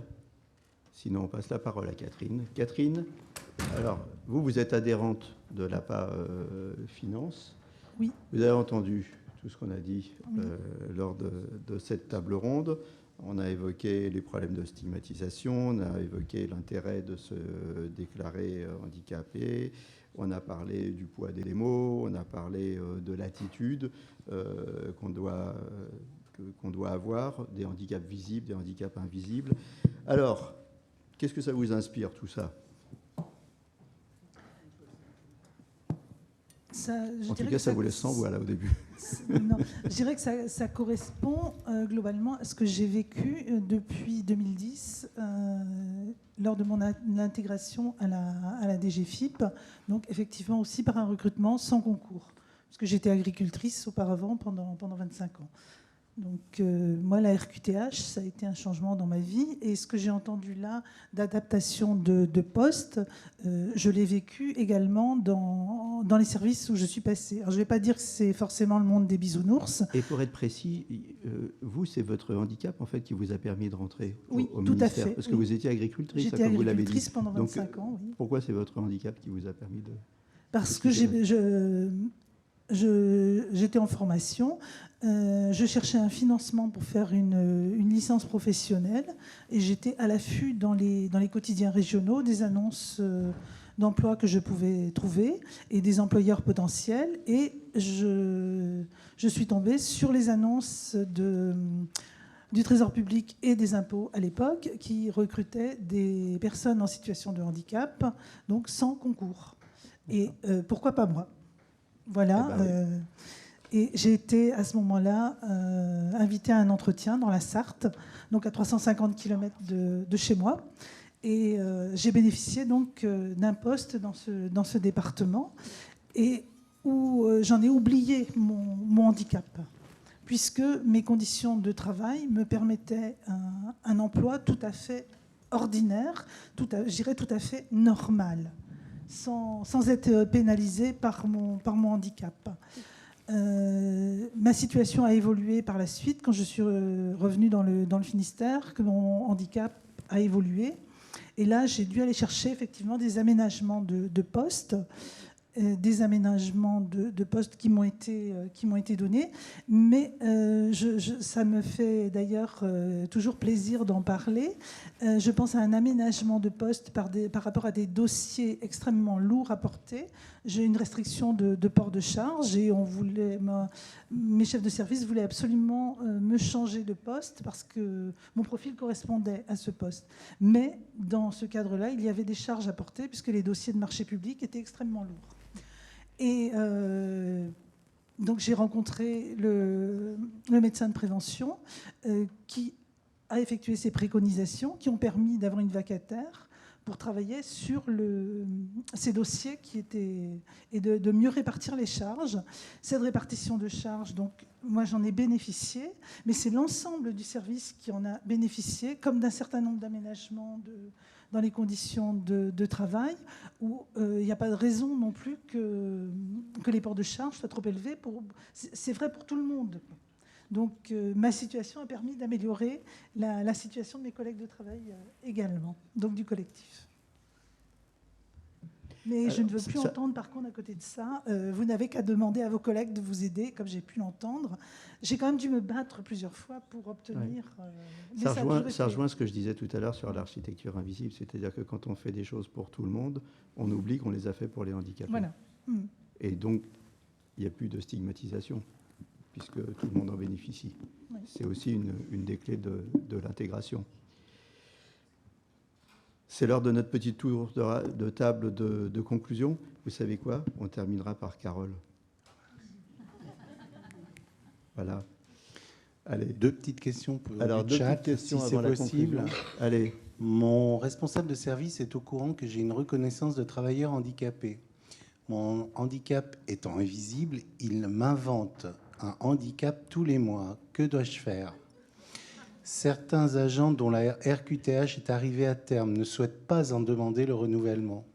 Que leur dire pour les motiver à effectuer cette démarche? Alors, on a un chef de service très créatif, là, qui a beaucoup d'imagination. Alors, qui veut répondre là-dessus? Chef de service, hiérarchie, c'est Barbara qui répond. Moi, je vois que ça. Il lui invente un handicap, c'est ça. Mais pour quoi faire? Il ne connaît pas son handicap, donc voilà. Bah, écoutez, il essaie de trouver. Il joue au Cluedo. Qu'il joue au quiz, voilà. Madame, peut-être, a une réponse, c'est ça? Un micro. Hop, on ne parle pas sans micro, c'est interdit. Sur c'est la absolument RQTH, moi, j'ai une interdit par le réponse aussi. règlement du ministère des Finances. Voilà. Alinéa 25-12, article 32. Voilà. Juste une petite précision par rapport à la reconnaissance de la RQTH. Maintenant, il n'y a plus de date de validité. Ah, et toc. Une réponse. Alors, attention, un complément. Non, vas-y. Je veux dire, effectivement, il peut y avoir une reconduction automatique, mais ce n'est pas systématique. Alors, attention, alors, là, je ne comprends pas. C'est comme les antibiotiques. C'est pas systématique, mais il n'y a plus de date de validité. Alors, allez, vous allez mettre tout le monde d'accord là? Non, c'est simplement pour la RQTH. Notamment, il va y avoir un changement réglementaire. Il faudra peut-être vérifier. Hein. Mais d'après ce que j'ai compris, les enfants qui sont actuellement avec des dossiers MDPH, avec un suivi scolaire particulier, ce qui est le cas de mon fils, en théorie, avec les évolutions de la sécurité sociale et autres, ils vont être automatiquement dans le monde du travail sur Cap Emploi Handicap avec une RQTH automatique s'ils ont bénéficié un certain nombre d'années, donc toute leur scolarité, école primaire, collège et lycée, d'un suivi MDPH. Et en fait, malheureusement, il me semble que la RQTH dépend du taux, le fameux taux de handicap qui est à 80%. Et pour les lycéens qui sont en dessous de 80%, a priori, ils seraient automatiquement, à partir de janvier 2025, il me semble, automatiquement mis sur Cap Emploi dans le domaine de la reconnaissance de travailleurs handicapés. Et il y avait la problématique justement d'étiquetage handicap. Automatiquement, ils n'auront plus le choix de faire la déclaration auprès de leur employeur puisqu'ils seront automatiquement étiquetés handicap. Donc la génération qui arrive, qui va avoir 18 ans en 2025, sera automatiquement étiquetée RQTH, même s'ils ont un degré de handicap en dessous de 80%. C'est ce que j'ai compris. Merci pour cette mise au point. Et là maintenant, on va conclure la table ronde parce que sinon... Excusez-moi, je répondrai à l'agent... pour lequel le chef de service parle toujours et invente. Créatif. Voilà. Oui. Je lui dis, parlons du travail, monsieur. Oui. Voilà. Alors, je vais vous proposer de conclure et je vais vous donner Monique Lemaitre-Prieto, vous avez dit dans la préparation de cette table ronde qu'une intégration réussie, c'était une intégration qui sous-entendait qu'on allait maintenir les personnes handicapées le plus longtemps possible dans l'emploi et même parfois oublier complètement leur handicap. Donc, c'est sur ces belles paroles que je vais demander à chacun de réagir. Qu'est-ce qu'une intégration réussie? On va partir de Catherine et on va finir avec Carole. Et on va essayer d'être court, chacun, parce que sinon on va commencer à déborder sur l'emploi du temps. Alors, je vais être très courte. Une intégration réussie, c'est moi.